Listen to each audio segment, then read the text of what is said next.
Maybe we should call them 1001 mornings, because we read them in the morning. Arabian Nights, 1001 mornings.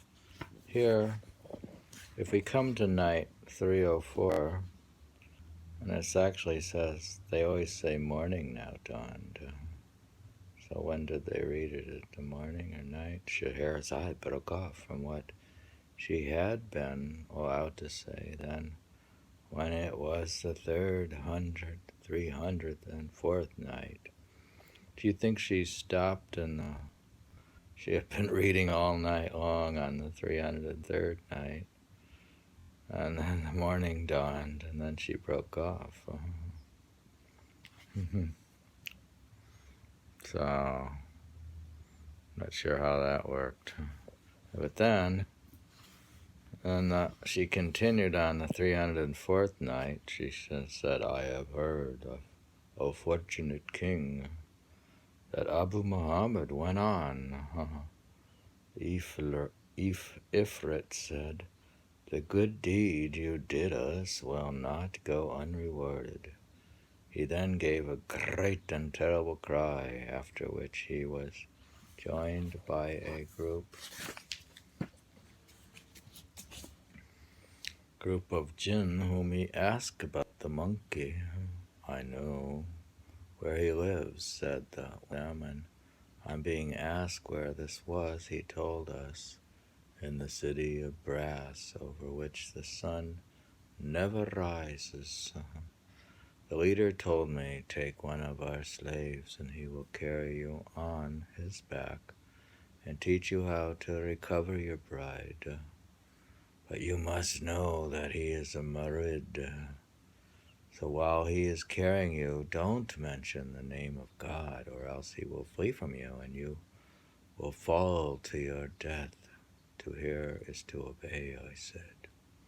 I picked one of the slaves of the jinn. We went down and told me to mount. When I had done that, he flew up into the air with me until I had lost sight of the earth. The stars flew up.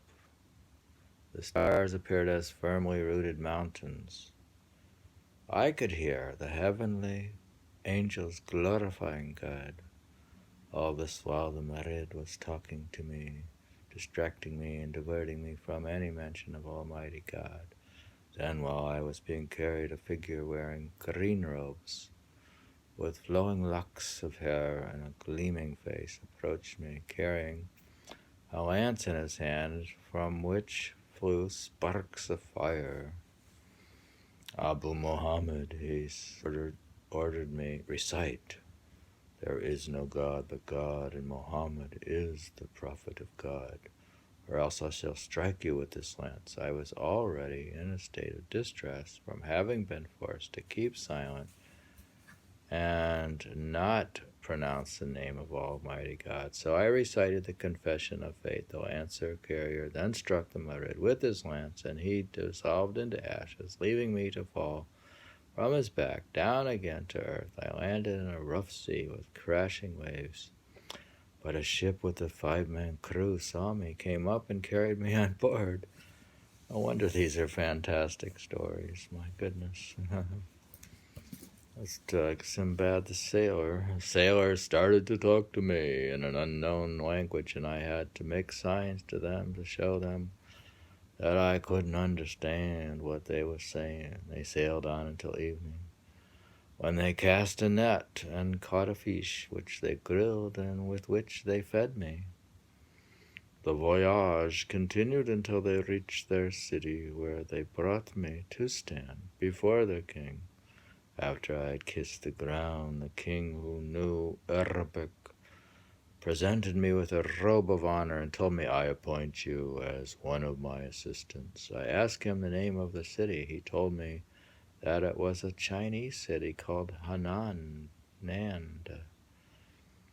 He then handed me over to the vizier with instructions to show me the city. In early times, its inhabitants had been unbelievers, but Almighty God had transformed them into stones. I enjoyed inspecting it and had never seen a place with more fruits, trees, and fruits. After I had been there a month, I went to the river and sat down by the bank. While I was sitting there, a writer came up and asked if I was Muhammed the Sluggard. He's a slug. He is the sluggard. Reading from Night 304. When I said that I was, he said, "Have no fear, word of your good deed has reached us." I asked him who he was, and he said, "I am the brother of the snake, and the girl whom you want to reach is close at hand." He then took off his clothes and dressed me in them, repeating, "Have no fear," and adding, "The Marid who was killed while carrying you was one of our slaves." Next he took me up behind him and rode with me to a desert where he told me to dismount. "Go on between these two mountains," he said, "until you see the city of brass. Stop at a distance from it and don't enter until I come back to you and tell you what to do." "To hear is to obey," I said.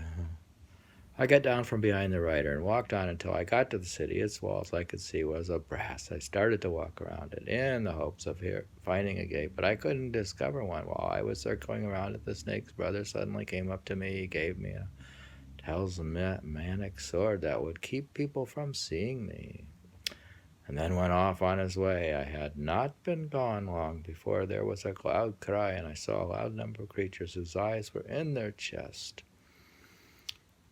On catching sight of me, they asked me who I was and what had brought me there. I explained things to them, and they said, "The girl whom you mentioned is with the Marid in the city here, but we don't know what he has done with her.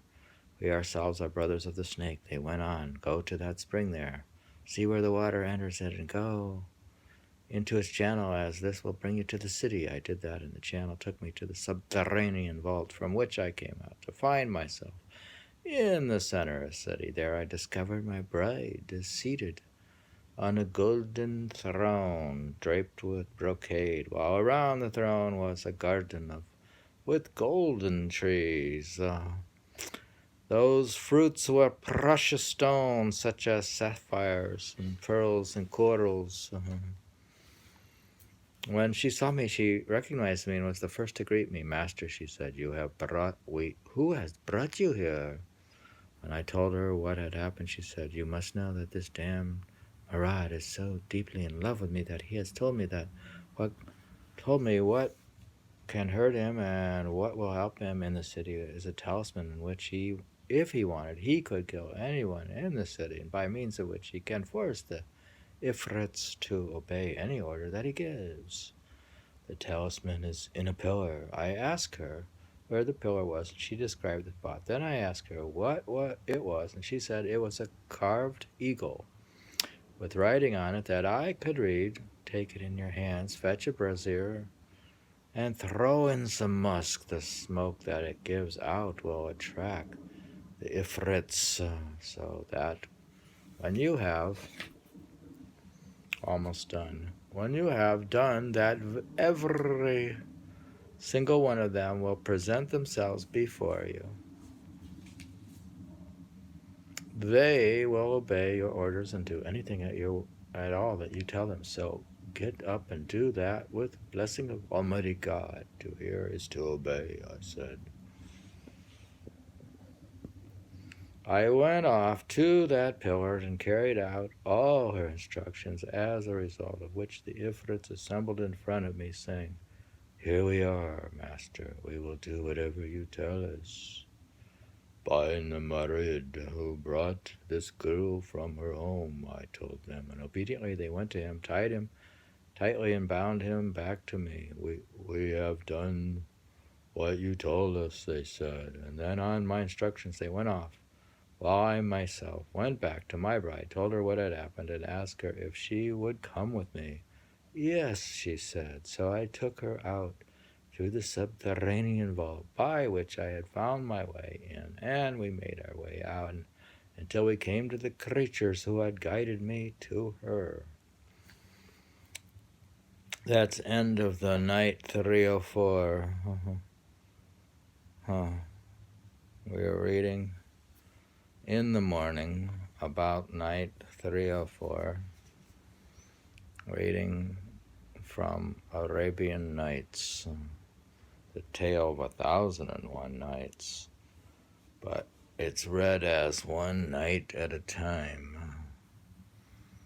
So it's going to take over 1,000 mornings or 1,000 nights and nights and days. We're reading from Malcolm Leon. That's from Penguin Classics.